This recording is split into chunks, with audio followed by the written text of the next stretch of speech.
Our time is on right now. This is Carolina Coral in the studio. I welcome the viewers of Freedom. Let's get straight to the important news. Russia has carried out another terrorist attack on Kharkiv. This time, it hit a kindergarten. As a result, a 40-year-old man was killed, 5 people were injured, and 1 child is in intensive care. This was reported by Kharkiv's mayor, Ihor Terekhov. All the children were evacuated from the school.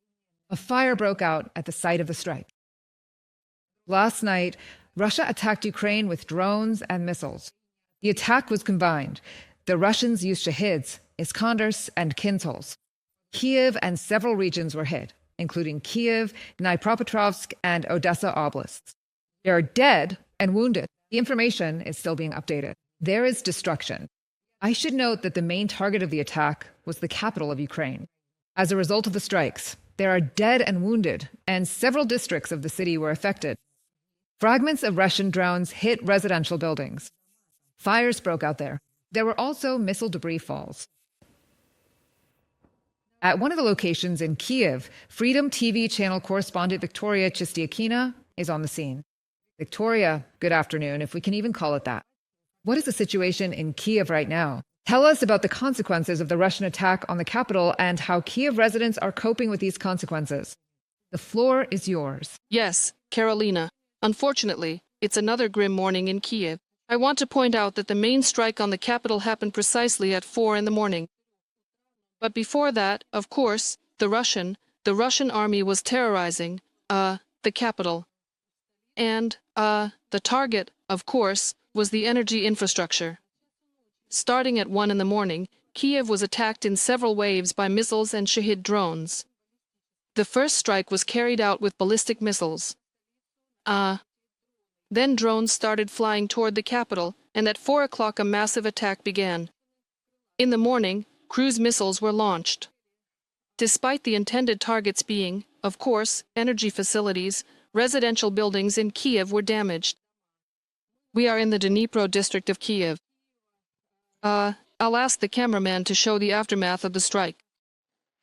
The strike hit specifically the 6th floor. There was a fire there, and as we can see, the blaze spread to several apartments. At this moment, local authorities have reported that a total of 21 people were injured in Kiev, including 5 children. Two people, a woman and a man, died in this very house. AAA. We managed to communicate with local residents, and we were able to communicate with police officers. I'll ask you to let me know, AAA, if we have a chance to hear them.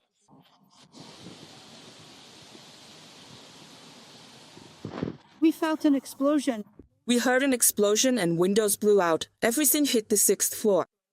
Everything was flying there, and we were on the 5th floor, right below them. It all happened very quickly. We ran out of the house to shelter very quickly. My neighbors upstairs died. There were 2 of them, a couple, good people, about 60 years old. They were a very close couple, probably together for a very long time. They always walked together, always greeted everyone. Police document the aftermath. The police are documenting the consequences of enemy shelling in Kiev. As of 8 o'clock, it has been recorded that an enemy shell hit a 16-story building in the Dnipro district. During the aftermath response, the bodies of 2 deceased were found. Investigative and operational teams are working at the scene.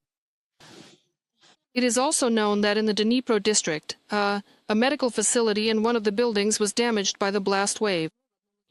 Windows were blown out in the apartments. In the Pechersk district, missile fragments fell, causing a fire. In the Darnitsky district, debris landed on the grounds of an enterprise.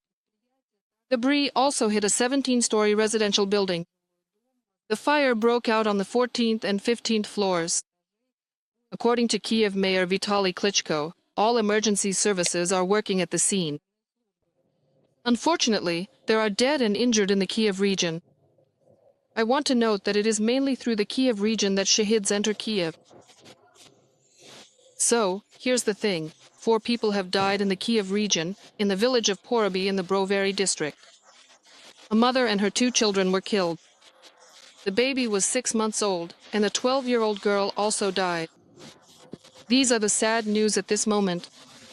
Carolina. Thank you, Victoria. Victoria Chisiakina, a correspondent for Freedom TV channel, was live with us and reported on and showed the aftermath of the Russian attack on the capital of Ukraine. 13 civilians, including 2 children, were injured as a result of the Russian army's shelling of Zaporizhzhia. This was reported by the National Police of Ukraine. During the night, the city was attacked by strike drones for 3 hours. Several of them hit residential apartment buildings. Fires broke out. All emergency services are working at the scene. More than 120 people have sought help due to damage to their homes.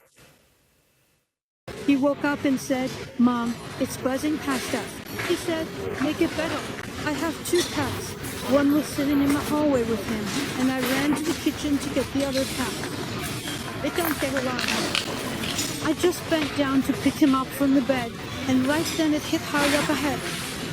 So basically, I hugged him close, pulled him out, and then there was this huge burst of flame. I kicked the kitchen door open with my foot, and then suddenly I heard everything start to collapse. Russia attacked one of the infrastructure facilities in the Sumy region. As a result of the strike, a fire broke out. The fire was quickly extinguished, according to rescuers. In addition, the Odessa region was also targeted by the Russians. In particular, the enemy attacked Izmail with strike drones. As a result of the attack, energy and port infrastructure were damaged. Fires also broke out. Power supply in the city is gradually being restored. Critical infrastructure is operating on generators. All services are working to eliminate the consequences of the attack. Last night, Russia launched a massive attack on energy facilities in several regions of Ukraine. For example, in the Poltava region, oil and gas enterprises were damaged. In Kiev, energy infrastructure facilities were hit. And in Cherkasy, damage has also been reported. In the Sumy region, there was a direct hit on a civilian facility. In the Chernihiv region, strikes targeted 3 communities. Energy workers spent a whole day restoring power supply. In the Kirovod region, 27 settlements were left without electricity. In the Dnipro region, infrastructure was damaged, and in the Kharkiv region, railway infrastructure was affected. Yet another night that proves there hasn't been enough pressure put on Russia for prolonging the war. And the Russians' talk about diplomacy means absolutely nothing until the Kremlin faces critical problems. This was stated by Ukrainian President Volodymyr Zelenskyy after yet another massive Russian attack.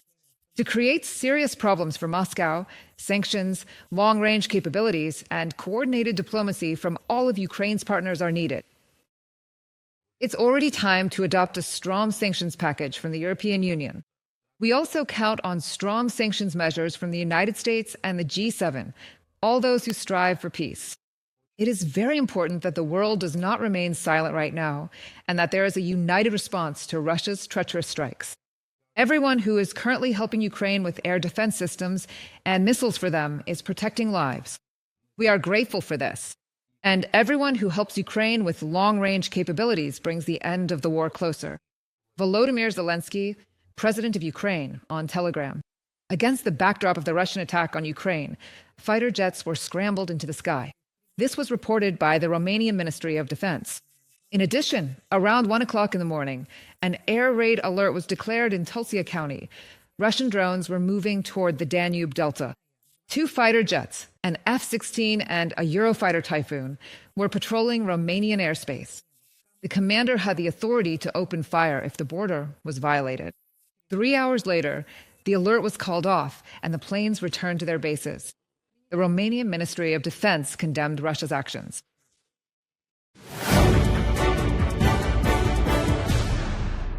The planned summit between U.S. President Donald Trump and Russian dictator Putin in Hungary has been postponed.